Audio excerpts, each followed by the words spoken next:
પછી એમણે મને કહ્યું કે સાહેબ મેં તમને જે વાત કરી હતી એ પ્રમાણે દીકરીએ કોલેજ પૂરી કરી લીધી છે અને એ દીકરીનું ગોઠવવાનું છે. સાહેબ હું તમને એમનો બાયોડેટા મોકલી આપું છું ને કોઈ સારો છોકરો હોય તો ધ્યાનમાં રાખજો. મેં એમને કહ્યું કે ચોક્કસપણે મારા ધ્યાનમાં કોઈ એવું આવશે તો હું તમને કહીશ. હવે સાંભળજો એ ભાઈ જે કહે છે. મને કે પણ સાહેબ એક બાબત ખાસ ધ્યાનમાં રાખજો, વડોદરા, સુરત, અમદાવાદ ને રાજકોટ આ 4 શહેરમાં હોય ને તો જ કરવું છે, બીજે નહીં. એમ મેં કીધું કેમ પણ બીજે નહીં? મને કે દીકરીએ ના પાડી, મને નહીં ફાવે. મેં તો દીકરી અત્યારે ક્યાં રહે છે? મને કે એ તો મોવિયા રહે છે, ગામડે રહે છે. આપણે સપનાઓ કેવા જોઈએ છે તમે જોવો જ ખરા કે રાજકોટ જ, અમદાવાદ જ, વડોદરા જ, સુરત, ભલે સપનાય જોવે એની સામે કોઈ વાંધો નથી. મારે કેવું કોઈ પણ દીકરી મોટા શહેરનું સપનું જોવે તો એમાં કશું જ ખોટું નથી, જોવે, કેમ ના જોવે. પણ મારે એ કહેવું છે કે થોડીક પોતાના પરિવારની વાસ્તવિકતા તો સમજવી જોઈએ કે ના સમજવી જોઈએ.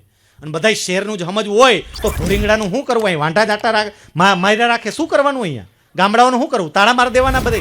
નાના નાના શહેરનું ગારિયાધારનું શું કરવું? ગોંડલનું શું કરવું? કેવી રીતે ટકે સાહેબ? જરાક વિચારીએ આ કે ચોક્કસપણે દીકરીને માટે યોગ્ય ઉમેદવાર પસંદ કરીએ, પણ સાથે સાથે દીકરીની ક્ષમતા પણ વિચારાય, પછી નક્કી કરાય કેવું જોઈએ તે. આપણી ક્ષમતાનો તો આપણે વિચાર કરવો પડે ને. આપણી ક્ષમતાનો વિચાર કરી અને જો યોગ્ય ઠેકાણું પસંદ કર્યું હોય ને ખૂબ સરસ રીતે ચાલે.